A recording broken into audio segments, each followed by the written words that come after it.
Assalamualaikum warahmatullahi wabarakatuh. Berjumpa lagi dengan aku Tania Anggraini. Kali ini aku bersama dengan Mas Sukman Nur Akbar MPSI yang kebetulan juga Ketua HIM PSI Kalsel ya Mas.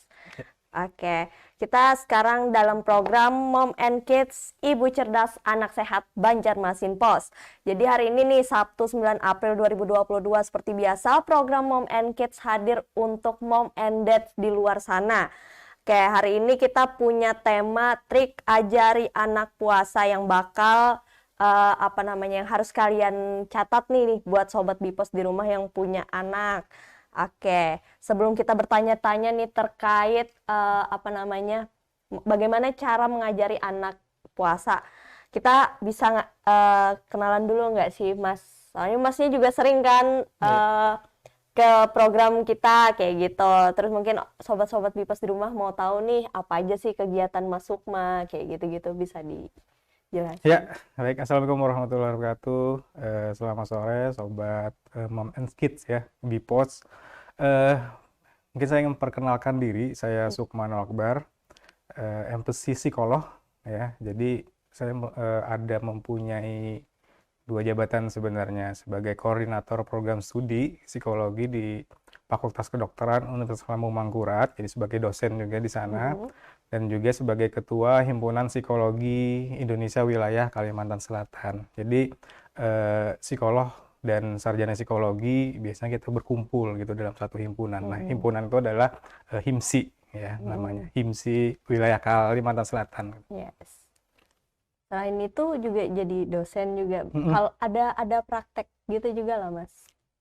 Kebetulan kalau saya gitu aktivitasnya banyak di kampus. Jadi sebagai pengajar, dosen, kalaupun praktek, saya prakteknya adalah di kami ada punya unit ya, unit konsultasi dan pelayanan psikologi, UKPP istilahnya. Jadi kami ada unit-unit di situ adalah tempat praktek kami dosen-dosen psikologi.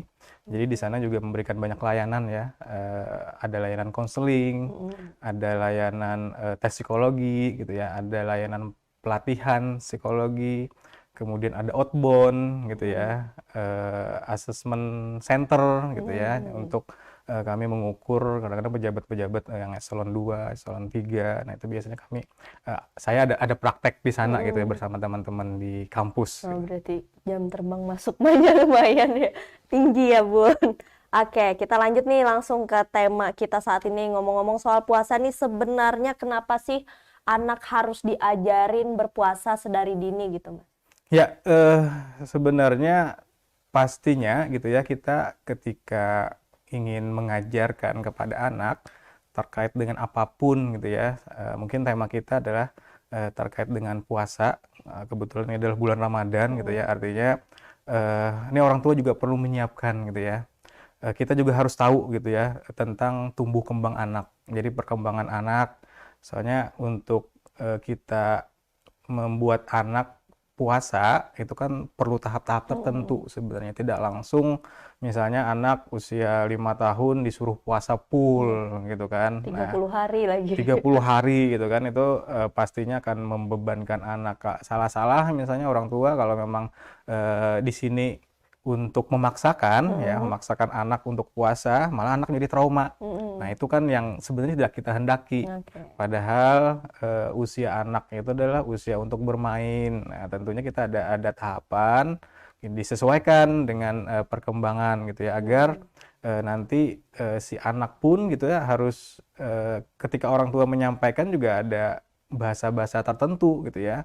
Umur 3 tahun, umur 5 tahun, kemudian umur 10 tahun itu beda memberikan arti makna dari puasa gitu ya. Itu tentu ada harus mendapat ilmu juga nih terkait dengan hal itu bagi orang tua. Jadi biar tidak salah langkah menurut saya. Oke. Nah, tadi ada umur 3 tahun, 5 tahun sama 10 tahun tadi ya Mas. Nah, berapa sih umur idealnya si anak dilatih untuk berpuasa? Sebenarnya gitu ya, untuk melatih berpuasa ini saya rasa sejak dia mengenal umur 1 tahun pun sebenarnya Itu bisa ya, artinya di sini umur 1 tahun tuh anak juga melihat gitu ya. Oh, misalnya kakaknya puasa gitu kan, kemudian orang tuanya juga puasa. Jadi sejak dini sebenarnya bisa kita latih anak untuk minimal mengenal puasa. Nah, biasanya kan di usia 3 tahun, 4 tahun itu juga ada misalnya sekolah-sekolah Islam yang mengenalkan puasa juga gitu ya. Misalnya rukun Islam, misalnya ada berapa. Nah, salah satunya adalah puasa. Puasa. Jadi anak sebenarnya sudah mengetahui konsep puasa gitu kan, tapi sebagai orang tua kita harus bisa memberitahukan juga gitu kan, kalau memang umur 3 tahun gitu ya apa mereka puasa itu harus diberikan bahasa yang sederhana misalnya. Artinya kan mungkin di usia 3 tahun, 4 tahun mereka mengetahui bahwa puasa itu adalah menahan lapar dan haus aja itu kan. Nah, nanti biasanya kalau memang usianya lebih konkret gitu ya, umur 6 tahun, 5 tahun, 6 tahun, 7 tahun, apalagi sudah masuk SD itu biasanya mereka lebih paham gitu ya arti makna dari puasa, bahwa puasa tidak hanya menahan lapar dan haus saja, tapi juga kan menahan hal yang lain gitu kan. Eh, Termasuk misalnya ibadah-ibadah sholat, kemudian mengaji dan lain-lain, dan tradisinya di situ kan, apalagi kita budaya Banjar gitu ya, tradisinya kan misalnya pergi ke apa ke orang tua, ke nenek Iya. misalnya seperti itu, atau ngabuburit Iya, misalnya ke ngabuburit. pasar Pasar Wadai Wadai, misalnya. Nah, hal-hal iya. itu kan sebenarnya menarik bagi anak. Apalagi anak usia 0 sampai 7 tahun itu biasanya masa-masa bermain. Yes. Nah, ketika kita ketahui bahwa anak masa-masa bermain kan mereka tidak bisa dipaksa juga bahwa harus puasa full gitu ya, 1 hari penuh ya. Jadi ada tahapan-tahapan sendiri. Misalnya kita latih gitu anak gitu kan. Kita juga harus melihat kondisi tumbuh kembang dan juga kesehatan fisik anak gitu ya. Jangan sampai kalau ketika kita memaksa anak, maka malah anak menjadi traumatik tadi gitu ya, atau malah dia fisiknya malah tambah parah gitu ya, artinya sakit kah karena dipaksa lah tanda kutip di sini untuk puasa. Jadi menurut saya memang ada tahapan-tahapan tersendiri di sini, misalnya gitu kan, mengenalkan tadi arti puasa itu seperti apa. Kadang-kadang kan anak nih senang nih ketika puasa itu, apa senangnya? Oh, orang tuanya biasanya nggak pernah kumpul makan buka. Nah, karena kan Gabung saking ya. sibuknya sekarang kok, oh nih orang tua pada makan rame-rame gitu ya, dengan kakak, dengan adik yang lain gitu ya. Kemudian sahur juga gitu ya. Nah, kok hal-hal itu sebenarnya yang menjadi poin tersendiri juga sih gitu kan. Artinya kan dengan di puasa Ramadan, anak selain belajar, melihat ya, minimal melihat dulu bahwa orang tuanya berpuasa, kakak-kakaknya berpuasa gitu kan. Itu sebenarnya pembelajaran, pelatihan gitu. Jadi menurut saya memang dari usia dini untuk melatih anak gitu ya. Nah, sampai nanti ke teknik-teknik tertentu gitu ya. Apakah anak misalnya ketika puasa kita ajarkan dari jam 10 dulu buka gitu kan, kemudian naik lagi Puasa misalnya setengah hari gitu 12. ya. Jadi tergantung usia anak gitu ya. Kalau bisa sampai jam 2 kah misalnya. Nah, itu kan kita melihat dulu Bertahap ya. kondisi anak itu seperti apa, apakah mampu apa enggak gitu kan, untuk ibaratnya bisa jadi ketika anak usia 4, 5, 6 tahun itu kan menunda sarapan aja deh, artinya dia udah sahur, nah, otomatis kan menunda sarapan menjadi jam 10 misalnya. Nah, mungkin seperti itu gitu. Oke, tadi udah yang si anak mulai bertahap diajarin. Nah, ada nggak sih batas umur ideal si anak berpuasa full? Kayak misalkan nih, oh dia udah umur 10 tahun seharusnya dia udah full kayak gitu-gitu loh Mas. Atau mom and dads di rumah harusnya menunggu kesiapan si anak gitu Mas. Selain kita latih tadi gitu ya, kita kan bisa melihat bahwa umur 10 tahun apakah sudah siap, matang gitu ya, untuk dia 1 hari full gitu kan. Nah, kita juga harus tahu gitu ya bahwa memang secara Islam sendiri kan balik ya, Balik. baru diwajibkan untuk puasa gitu kan. Nah, itu kan berbeda-beda ya. Kalau perempuan biasanya lebih cepat gitu ya. Mm-mm. Umur 8 tahun malah sudah ada gitu Iya, ya, atau SD 10, SD. 11, Heeh. 12 gitu kan. Kemudian laki-laki 12, 13 tahun. Nah, itu kan baru diwajibkan sebenarnya Mm-mm. secara Islam. Jadi kita harus tahu sebenarnya apa yang diajarkan oleh Islam dan juga psikologis itu linear aja gitu Linear. kan. Artinya sebenarnya kita secara perkembangan mereka memang belum saatnya gitu Mm-mm. ya, ketika usia-usia seperti tadi yang saya sebutkan tadi Mm-mm. itu sudah bisa gitu ya, puasa full kemudian sampai 3 hari penuh gitu kan. Nah, jadi memang kita harus melihat dari situ dulu ya. Mm-mm. Memang belum diwajibkan untuk anak, tapi tetap diberikan pelatihan kan, latihan-latihan agar anak bisa siap Mm-mm. nantinya. Sebab kita tidak hanya melatih anak juga sih sebenarnya, tapi juga harus ditunjang dari lingkungannya juga gitu Mm-mm. kan. Artinya lingkungan, bapak, ibu sebagai Mm-mm. model gitu kan. Mm-mm. Artinya sebagai panutan di sini mereka ya